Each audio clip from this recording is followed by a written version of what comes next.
what I was going to do. But yeah. Oh no, third year there though. Hi guys, it's 2 o'clock. Let's get started. I am so glad to see you here today. I think this is going to be a wonderful seminar. Last fall, Andrew approached me and he said, what do you think about doing a seminar about talking about stereotypes in education, specifically regarding like females and males? And I said, I think it's going to be fantastic. It's something we never talk about. I think it would be wonderful to broach that topic. So he's like, I'm willing to do it. So I'm super excited that he's here today. This is Andrew Wolinski. He is at our preschool. He is a full-time faculty at our preschool. This is his third year there full-time. So we're excited to have him. What? I said already. All right, yeah, woo! So he's going to talk for a while, and he's going to do some interactive stuff with you. I'm super excited about it. So let's give him a round of applause to get started. All right. Well, thank you, everyone, for coming again. Both Tricia and I thank you again on our behalf, or I'm thanking her on her behalf as well. So welcome to our presentation on debunking stereotypes in teaching. So when you guys think of stereotypes, there's a lot out there in society. Whether it's a racial stereotype, it could be a gender stereotype. For our purposes today, we're going to think more along the lines of gender stereotyping.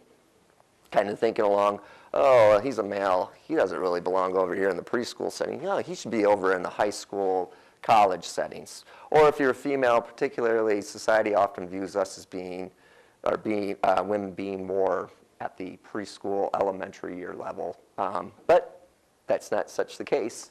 In fact, Sean back here has made it through went through the program as well. So once in a while we'll kind of maybe be guiding him or talking to him about his experience as well over at the lab and his classes that he took here at CC. Just kind of a brief little history on my end. I've been teaching for a total of 13 years now. Third year, as Tricia was saying, here at GRCC. So I'm enjoying every moment. I recognize a few faces here in the crowd, whether you guys are a 118 that I currently come to the lab or a 119. Where are you at, 119? There you are. Anyways, so that's kind of where I'm at as far as my history. I've been in a lot of different settings, a lot of different early childhood settings on up through elementary years. I've taught with some engaged in children with elementary years, as well as middle school and high school, and now college students. So I'm all across the board there as far as that goes. So anyways, let's get started here about what we're going to be doing here. So just a minute, just take a moment here. I have a question here. I don't want you guys to answer it right now. I just want you guys to think about this. But the question is, who was a significant male figure in your life? Was it a father, a brother, a teacher, a neighbor, maybe a coach? Someone who impacted your life, whether it was in the educational setting or whether it was just in your own personal life. So think about that person who might have affected you in some way. Think about the qualities, the positive things that they brought you, maybe some events that they did with you. I know often one of my nephews, he's now going to be 14, going to be 15 actually. He often comes up, he's saying, oh, you remember Uncle Andrew when we used to go do this, or we went to go do this? And it's like, wow, I can't believe he actually remembers those things we did when he was about 5 years old. So thinking about that, I just want you guys to kind of maybe just take a brief, go back in your memory there and think about somebody that might have been, a male in particular, that might have been somebody that influenced your life. Now, with this being said, I'm going to focus, like Tricia said, on a male perspective at first of education and how we kind of view things, or actually maybe some of my personal experience or maybe Sean's personal experience that he's had. And then we're going to swing the pendulum back over to the other way and maybe look at it from a female perspective as best as I can do on that side.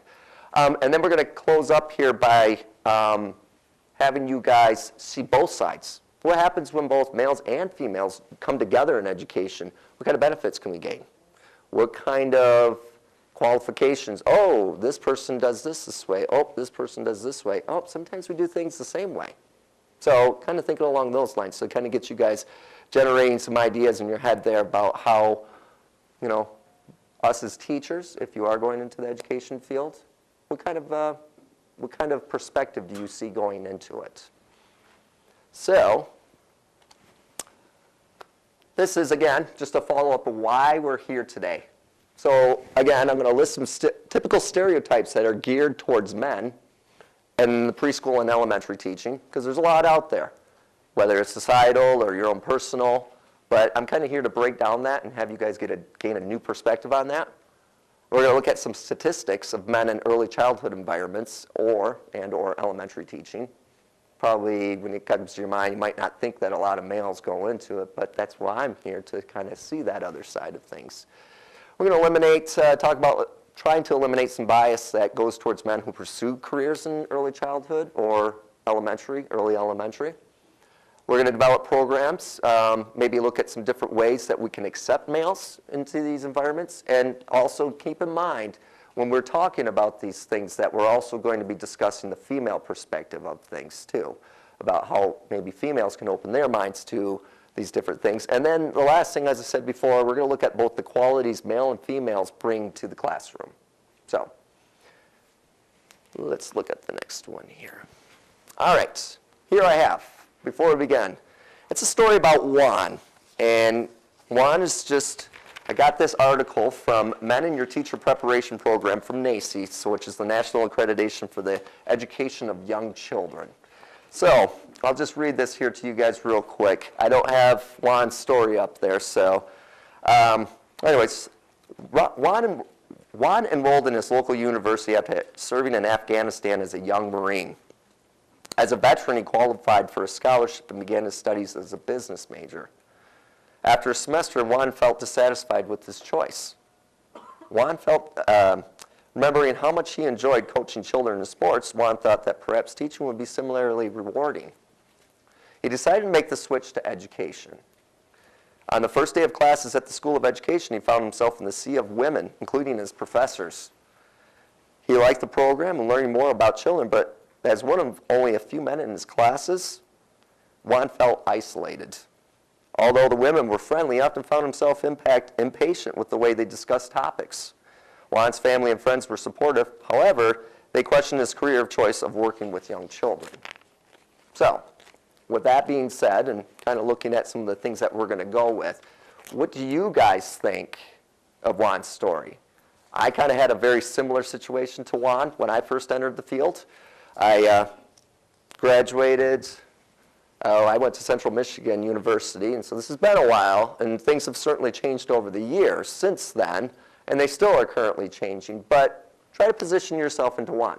Whether you're a man in this room or a woman in this room, imagine how Juan would feel. I mean, he's obviously the typical, he's a minority in the field. He's wondering, where do I fit my place into this field? So what do you guys think if you were in Juan's shoes? What would you feel from a woman's perspective? Why don't we look at it that way? If you were Juan, or if you were a woman coming into Juan's class, how would you help Juan?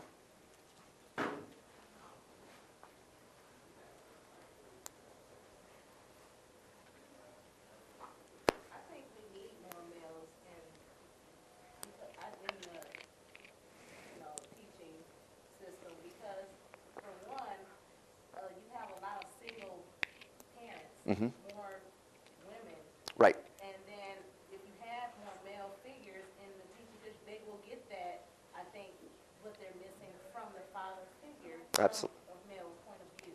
Absolutely. I think it's awesome that more men are trying to get into the to teaching younger kids, because that's where it starts at, opposed to waiting till they get to high school, then okay, you can relate more to whatever teenager Exactly. than a little kid. Right, absolutely. And that's kind of like we're sharing the story here about Juan. You know, I mean, honestly, when I first entered the field too, I felt when I read this and I was doing all my research, I really felt like I was another Juan out there, because, you know, I am the minority that's in this field.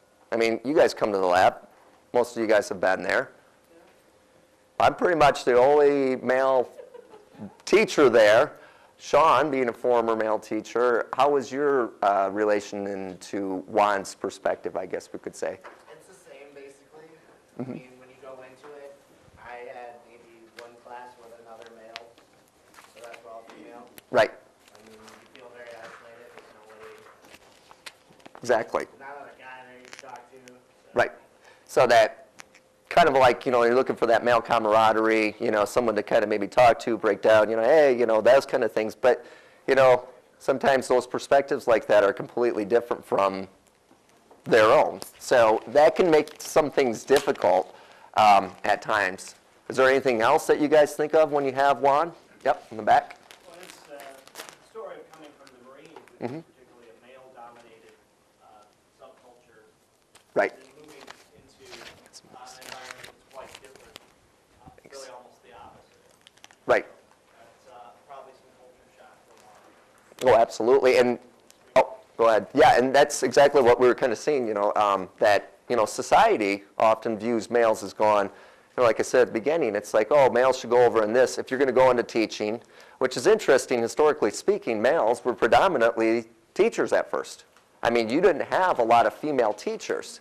It wasn't until you developed into this historical aspect of things that women really started becoming more and more involved in the education system. So, for example, during the 19th century, late 19th century, you had a lot of women who maybe have been considered, not going into the married life.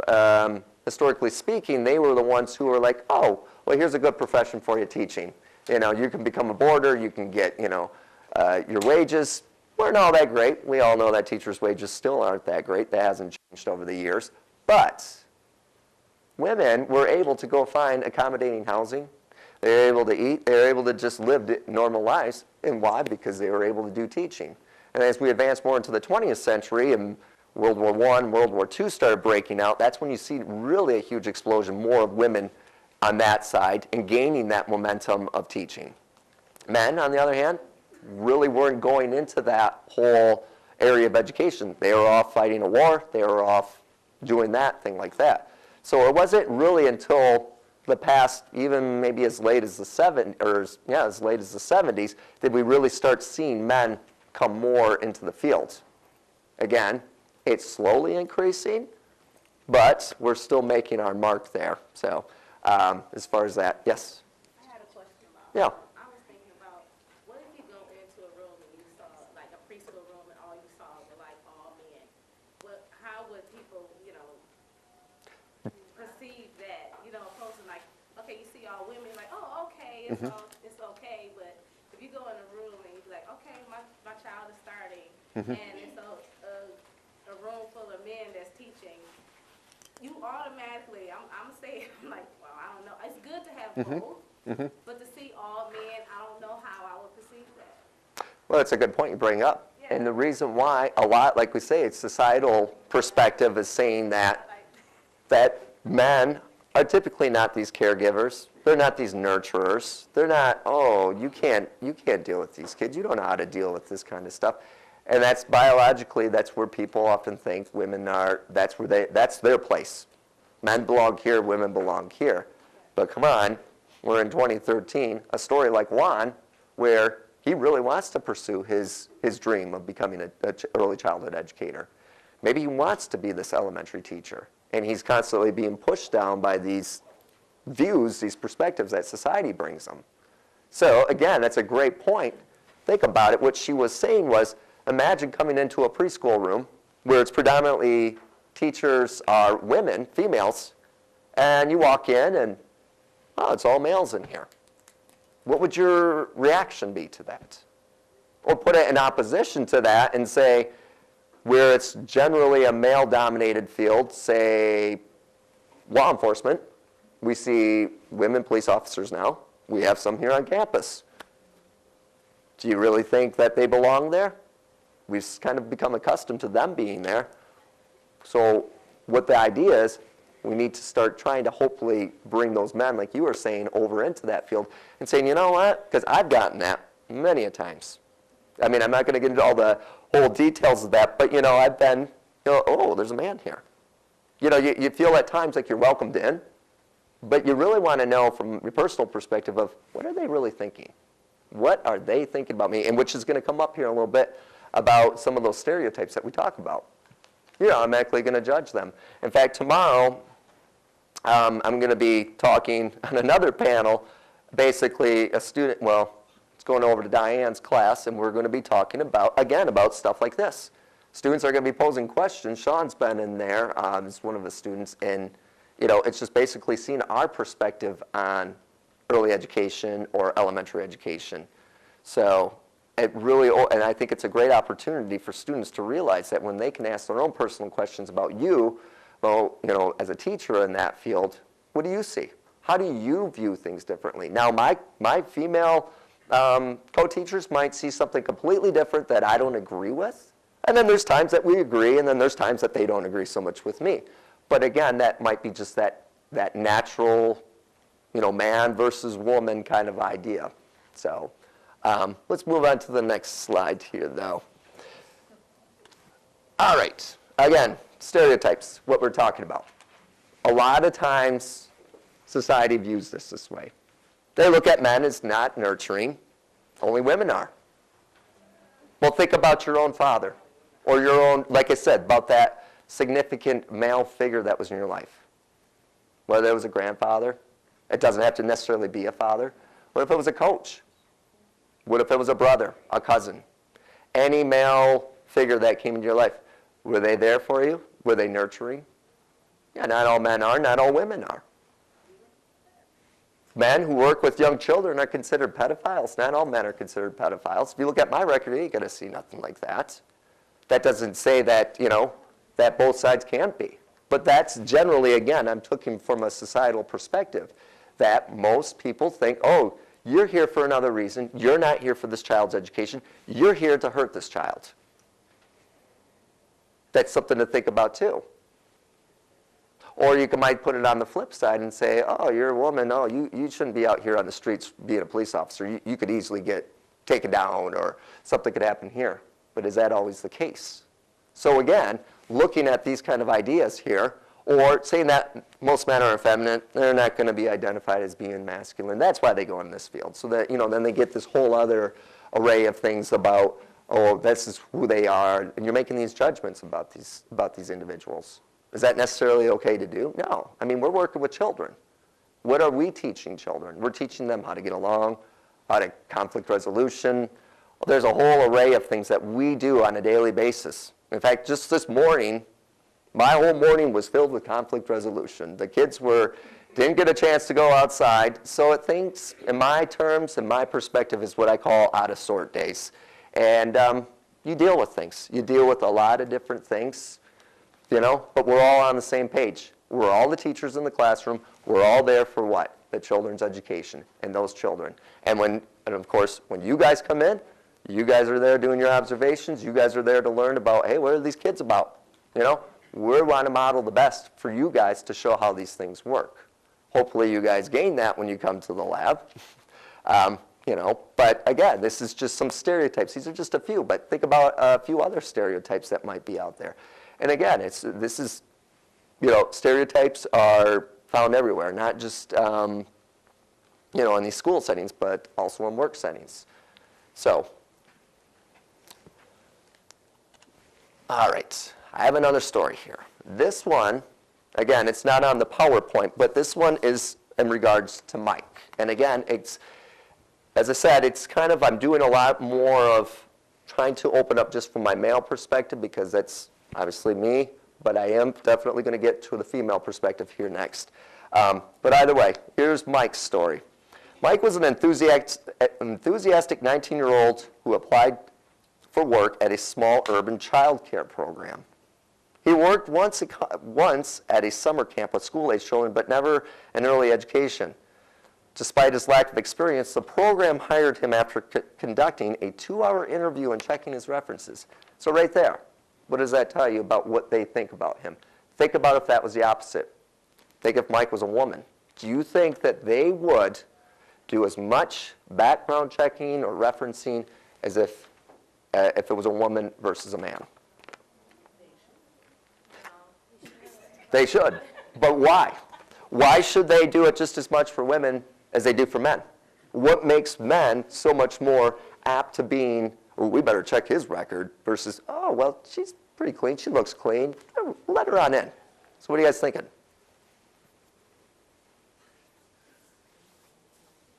general, men are the ones that you see out there doing the crimes with kids. The sex right?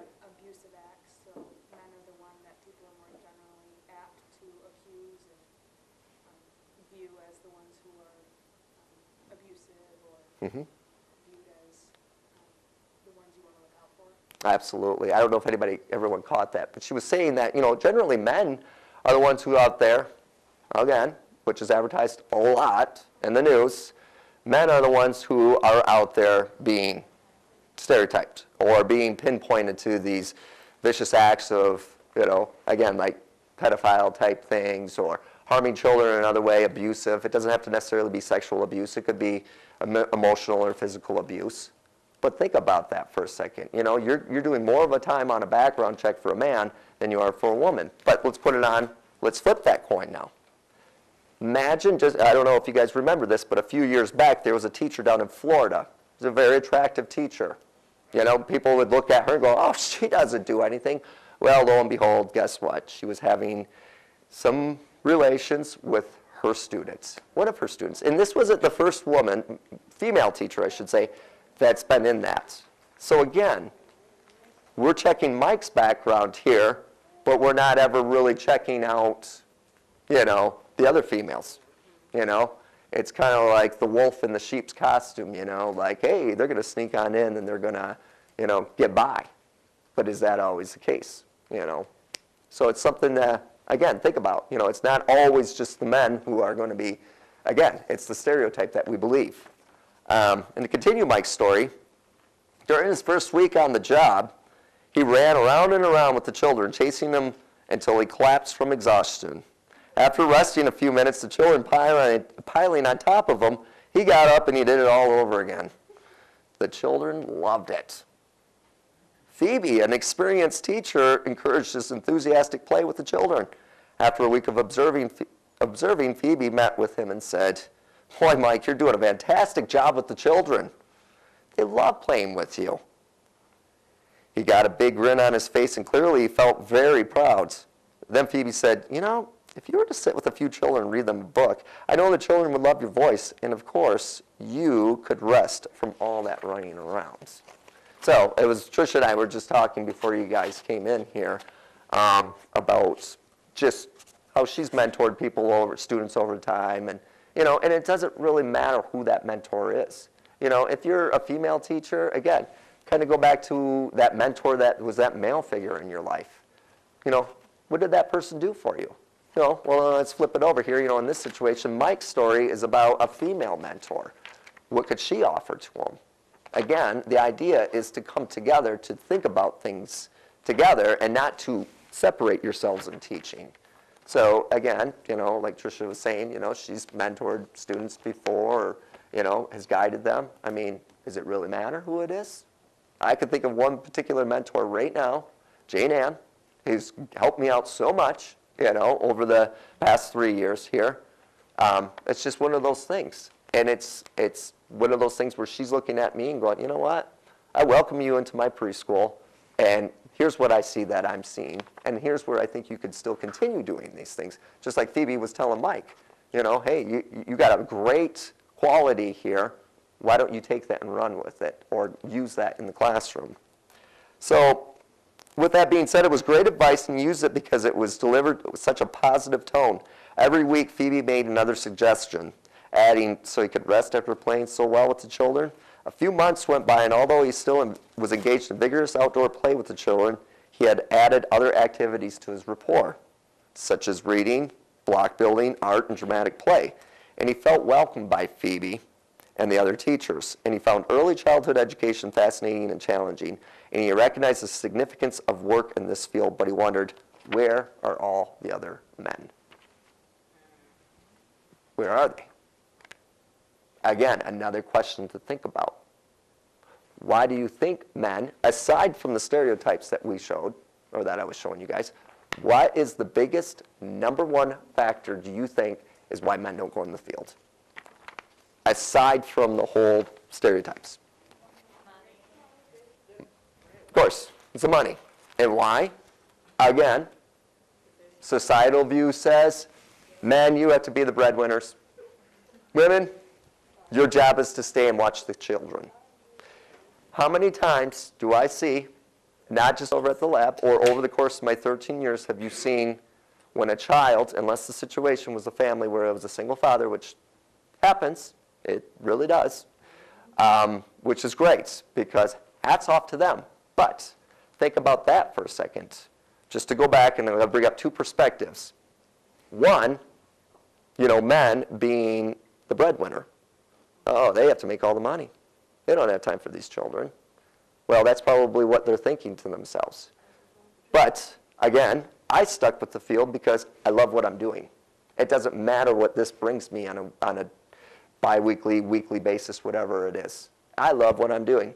I can't find myself doing something else out there. I don't want to go out there to a bank and manage people's money. I'm horrible at money. I'm horrible at math. I do my own. I'm fine with that. Think about this. Again, when a child gets sick over at the center or over at the lab, generally speaking, and I'm not going to say all the time, but women, the mothers, are the first ones there to pick that child up. Again, why does it have to be that way? Where are the men at? Oh, they're at work. Oh, they're out of town. Oh, they can't do this. What was that? They can't leave the bank. They can't leave the bank. Even though they got the banking hours, they can't leave the bank. So anyways, the point is that, again, you're generalizing, you're stereotyping. You're saying, oh, this is my role in society. This is where I need to be.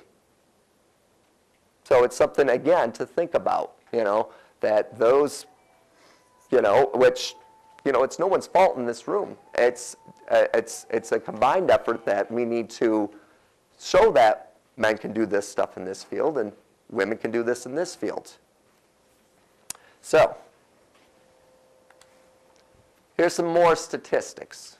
According to the United States Bureau of Labor Statistics, in 2011, which is just in the past 2 years, men only make up 2.3% of preschool and elementary ed teaching positions, or kindergarten educators. Of that data that was collected, 18.3 of male teachers are only in elementary and middle school settings. So with these two things being said, what do you guys think about that? How could you change these percentages? I mean, what?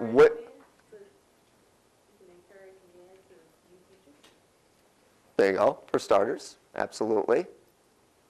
Think of society as a whole. Oh, I think you'd be a good teacher. So think about that. Think about your own personal life.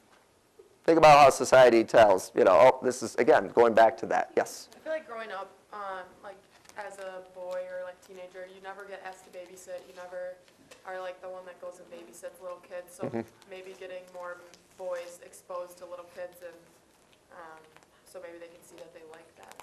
Great answer. What she was saying is that, as, ladies in the room, you might remember, your early teen years, what did you do? Maybe one of your first jobs was a babysitting job.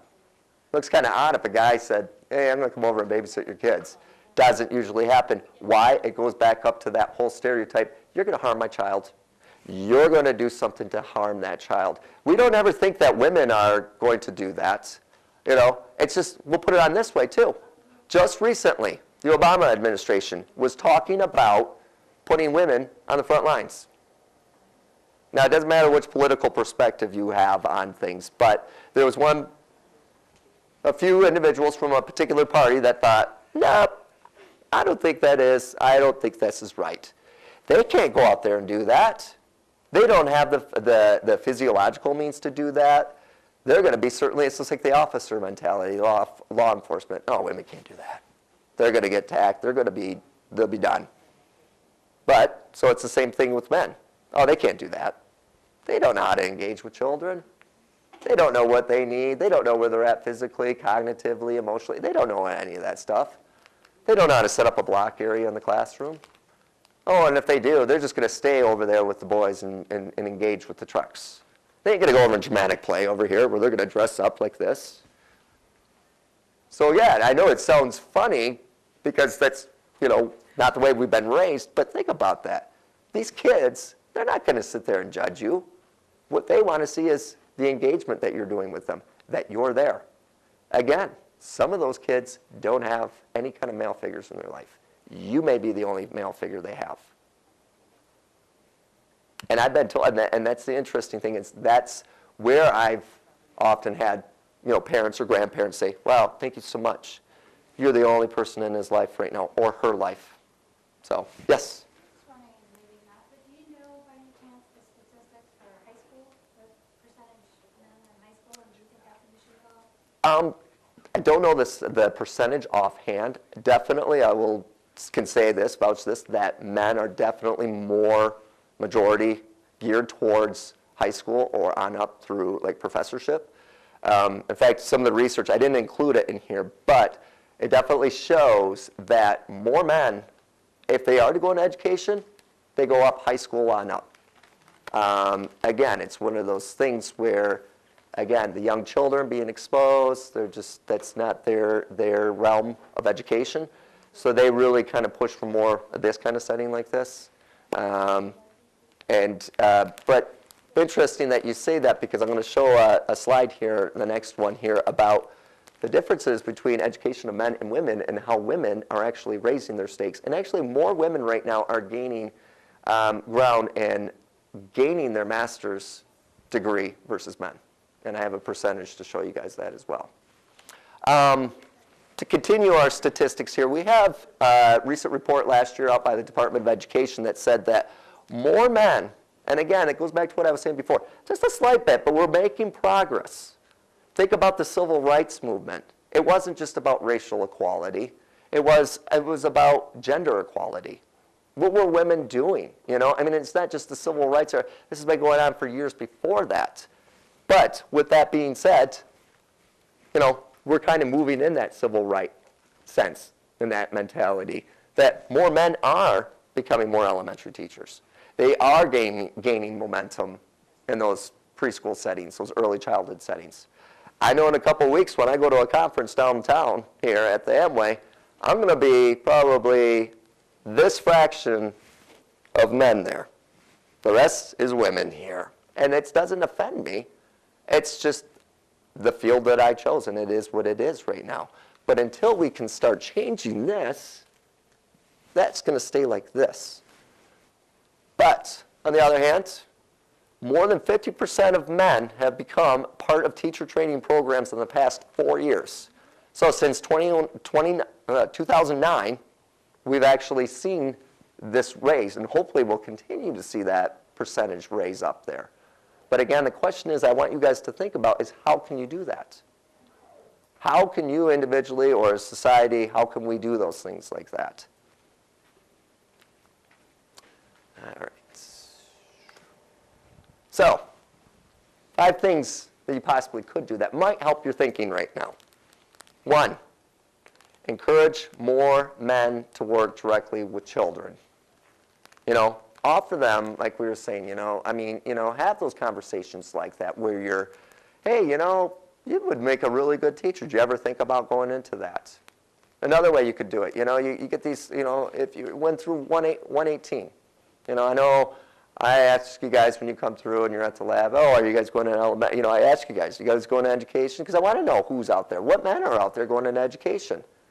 So when we had that, slight conversation there, we could say, oh, well, here's some ideas, Again, Sean, it was like, what was your experience going through the class? It was For 118? for just overall, 118, 119, 210.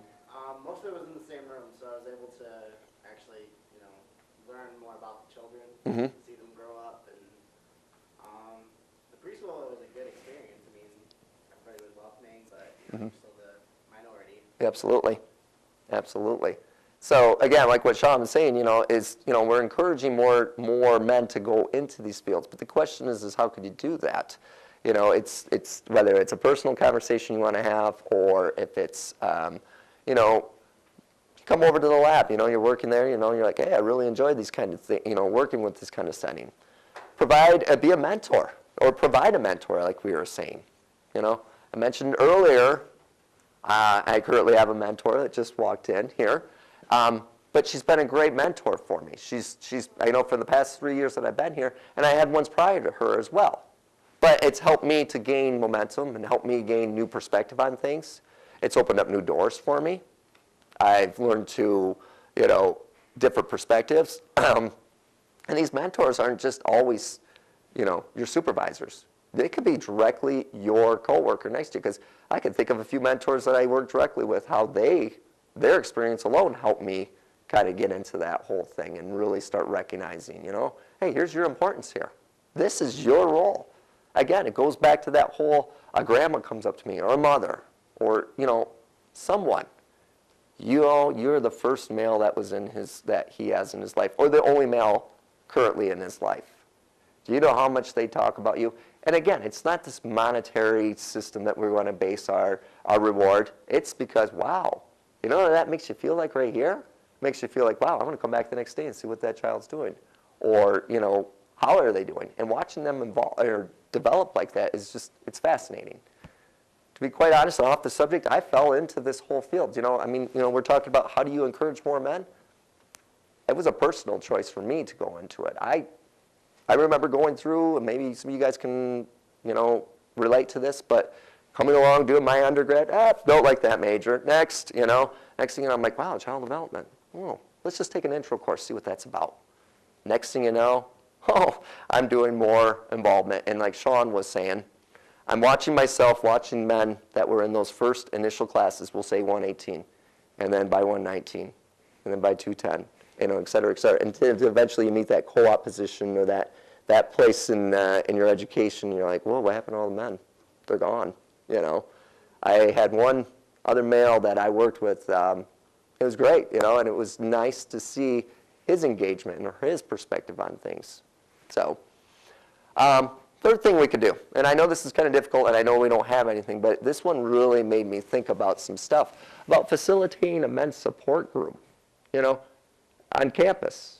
It doesn't have to necessarily be an on-campus thing. If you're out there, even a woman who's going into education, how can you get more of these men out there?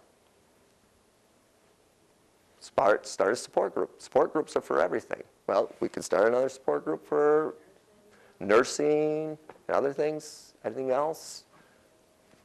I know this is kind of, number 4 is kind of like an incentive, a monetary incentive. But, people do it. You could offer something that could offer scholarships to men. When we talk about that financial thing before, about, oh yeah, men have to be these breadwinners, you have to make all this money. Was that necessarily true?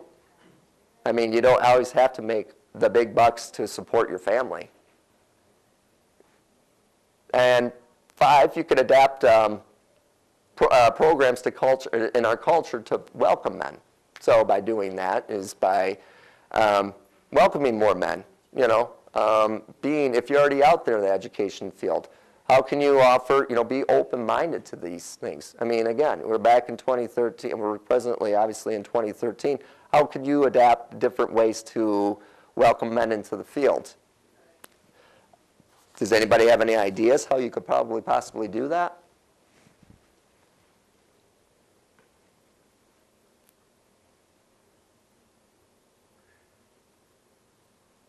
Do we have any? Oh, sorry. Thanks. You could have active recruitment of male candidates Okay. So, by the program heads. yep. Go run by, make, this, how we got this is, like Tricia was saying, we talked about this back last fall. It takes some time, but, it's called recruiting, like you said. It ain't going to happen overnight. This isn't UPS shipping. It's like, hey, come on in. This is developing. We want to get the word spread out. I'm sure this really was fascinating to me. It really intrigued me because I was going, wow, GRCC, community college, this would be a great place to start. And that was my whole idea. Yes? I think one of the things, too, about a culture to welcome men is that you have to make families comfortable with men working with young children, too. Exactly. And that's sometimes very difficult because there's a stereotype sometimes, or myths or misinformation.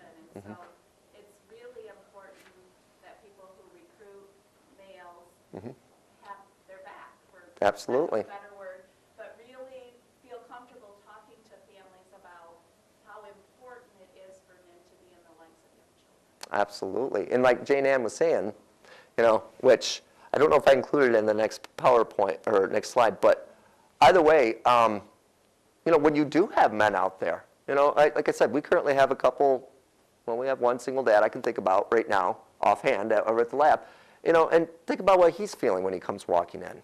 Wow, I can actually go and talk to another male teacher. I can get his perspective on things. Offering things like this in the culture or support groups, two things that come out of that are, one, like I said, you can relate to these fathers, and it's not always, like I said before, it seems like mothers or females in these roles are always giving these certain assignments, these roles. Oh, you take care of the kids, go pick up the sick kid at school. Oh, you got to stay at home today because the child's sick. Oh, I got to go to work, Well, what about those men who are single? Who's going to do it for them? Maybe they have some family connections. That's great. But what if they weren't there? What if they were far away from their family and they didn't have that stability like that? Or the fact that, it's other research that was saying that, when you have these men that are coming together like this, they can relate to this stuff. It's not just women that want to know about their child's development and how did their child do. It's about gaining perspective and gaining the momentum of these fathers to say, hey, how is my child doing? I want to know how they're doing academically, cognitively, emotionally, socially. It's those ideas that we can start relating to them and helping them relate to it and say, hey, I have some knowledge about this stuff. I want to help you help your child. I want to see your child succeed in life. And this, by doing it and laying those foundations and having males as early childhood educators is definitely laying a lot of groundwork for children and helping with their development. They need that. And we shouldn't just think about Juan's story or Mike's story about how, oh, men, you should just be the rough and tumble players, or women, you should just be the caregivers. Can't we do both? I don't know how many times I've had to fill out an incident report because a child's been hurt, but, the incident report comes after. It's the fact of, again, what happened first and consoling them and making sure that they're okay before you write that incident report. You can't just go write the incident report and forget about the kid or the child. You have to be there for them.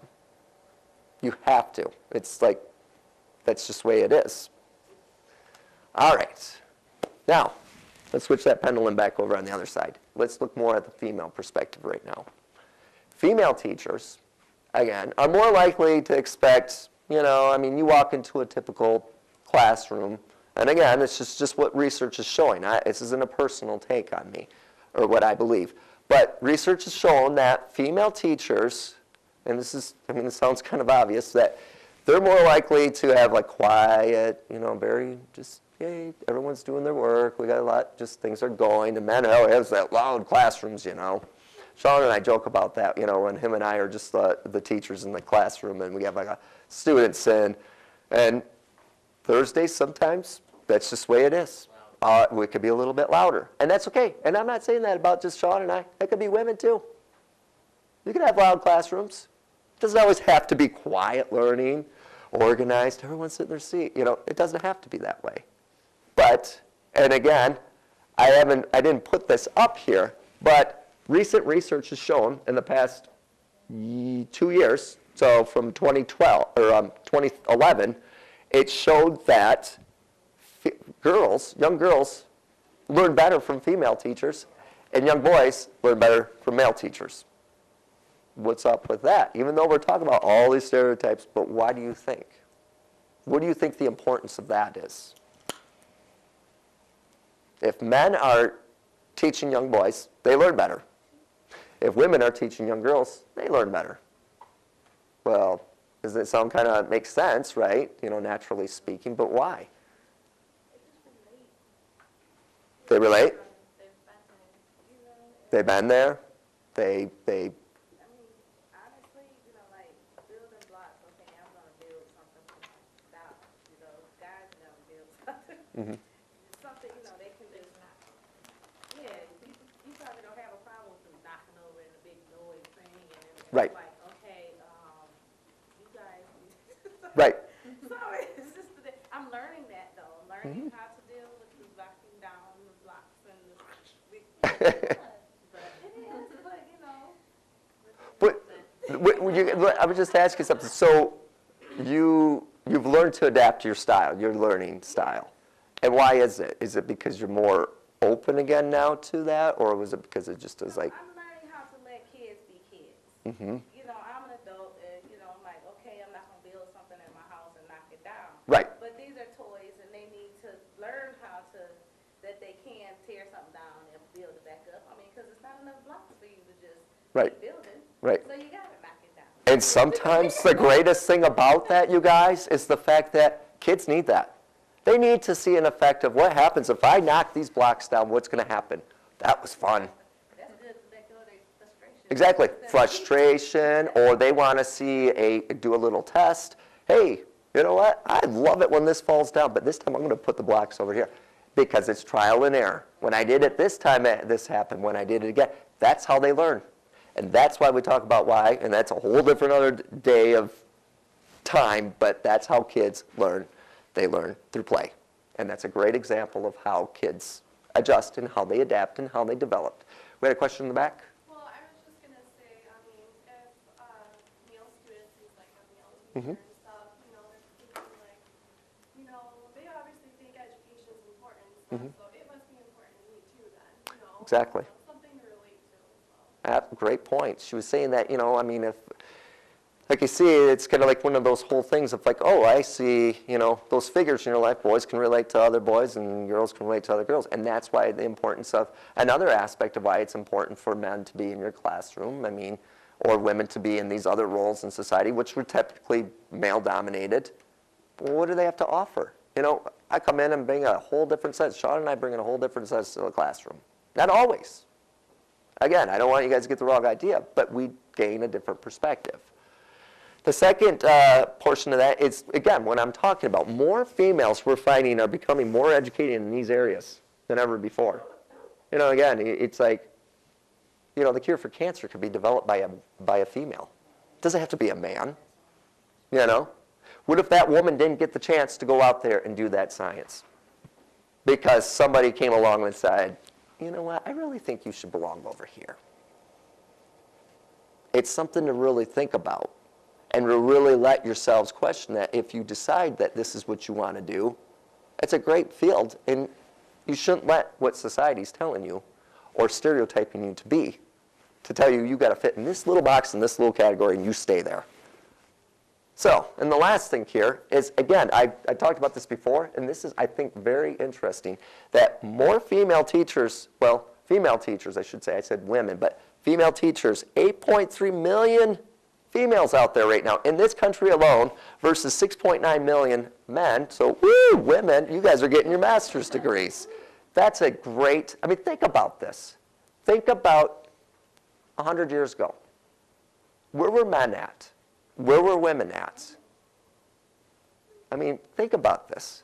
This is where we're changing society, and this is the point of this lecture, is to help you guys form these ideas that we're in 2013. This isn't even 10 years ago. You know, I said 13 years. Even then, so much has changed. You know, and there's a gentleman I could think of right now off the top of my head that is in like almost every conference. This man has been doing this for what, 40 years, Jane Ann? You know who I'm talking about? And my God, you know, when I first came and saw him, I'm like, my mouth dropped because he had so many ideas. And you know, like, hey, you should let boys be like this in class. Like you're saying. You know, let the box fall. You know, it's okay. You know, it's okay for me. I don't know how much time I spent in dramatic play this morning. It was a lot. But you know what? It was a mix of boys and girls coming in there. It wasn't just the girls that you want to think about. It's the boys involved as well. Now, we got just about 5 minutes left here, so I'm going to wrap this up here. So, let's wrap this all together here. We talk about men and women coming together. So we definitely can all share these qualities, such as being, you know, women can be that physical play. Sometimes if that single mom's out there, you know, she doesn't have that male support. You know, she may or may not have that male support. What if she has a little girl or a little boy that's really energetic a lot, and they like moving, they like doing stuff like that? I can think of a little boy right now off the top of my head in the classroom at the Bunny Room right now who's very energetic. And we, unfortunately didn't get to go outside today because the temperature is too cold. But, so you got to find other activities to do inside. So, definitely we can both serve as positive role models. Doesn't matter, it doesn't have to necessarily, that's what it's about. How do you model for those children? They're going to look at you, whether you're male or female, and they're going to be like, wow, do I like this teacher? Do I like what he or she is doing? And also, children learn from both sexes, both males and females, that there's different methods to teach here. My method over here is completely different from maybe one of the female teachers at the lab, And then sometimes we might disagree, we might agree, or sometimes we're like, I don't really know what to think about that. Or let's talk about it and we'll mull it over and come together or something that we can do to accommodate things. And again, the techniques that we use. My learning style, I might have a little bit more different idea about how we can do this. Like yesterday, for example. Was it yesterday? Yeah, I was doing a science experiment. It was really messy. Again, I'm probably stereotyping myself, but again, you think that men are going to be all messy. You know what? How many little girls I had coming over there wanting to feel that stuff? We were making goop. How fun was that? The goop's all running down. You get to let them see all the ingredients. What is this stuff? Oh, it's glue. 3-year-olds, not much exposure to glue. So doing things like that, providing different sensory items for them. Again, it's not just going to be the boys coming over. I don't want anybody to think that. You're going to have both coming over to help, to do that. And if it wasn't for maybe, me doing something like that, they might never gotten that experience. So, with that being said, I want you to think about an attitude. Your attitude can be good, can be bad, right? That's going to break things. Either you're going to get along with people with a good attitude, or you're going to find yourself not having any friends. Okay? So with that being said, I have some copies here, but I just want you guys to just sit and listen to this for a minute, because I think it's a great perspective on attitude. The longer I live, the more I realize the impact of attitude on life. Attitude to me is more important than facts. It is more important than the past, than education, ironically enough, than money, than circumstances, than failures, than successes, and than what other people say or do. It is important that it is more important than appearance, giftedness, or skill. It will make or break a company, a church, or a home. The remarkable thing is we have a choice every day. We cannot change our past. We cannot change the fact that people will act in a certain way.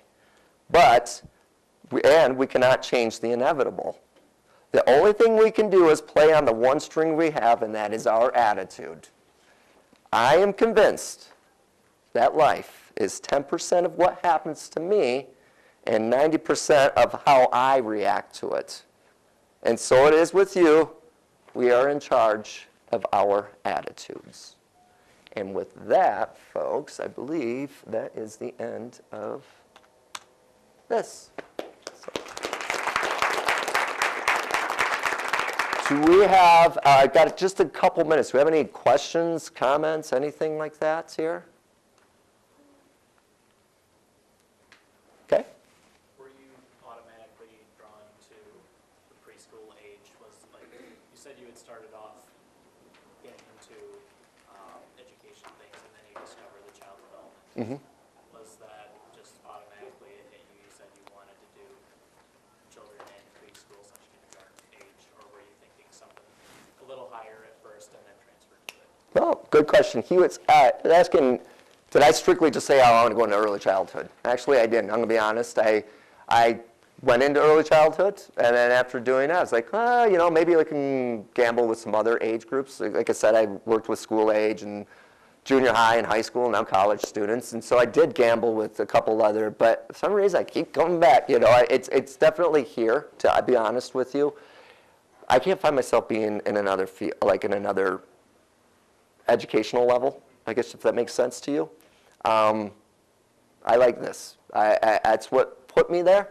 I like the development perspective. I like why kids, what made you think that? You guys know, 119, you guys know when you do your activities, And it just doesn't happen. Open-ended questions, you get the best answers you can get. In fact, I'll just leave you guys on this. I was doing science this morning. One little boy, I didn't expect to answer this question I asked him, and he was the one only child at that table that was able to answer answer it in his perspective. It's very open-ended. So again, it was just so like, wow, he's getting it. And just to see that turning, and especially at this age, wow, it's just fascinating, absolutely. So I'd like to thank everyone for coming out this afternoon, and thank you, Tricia, for allowing this to happen as well.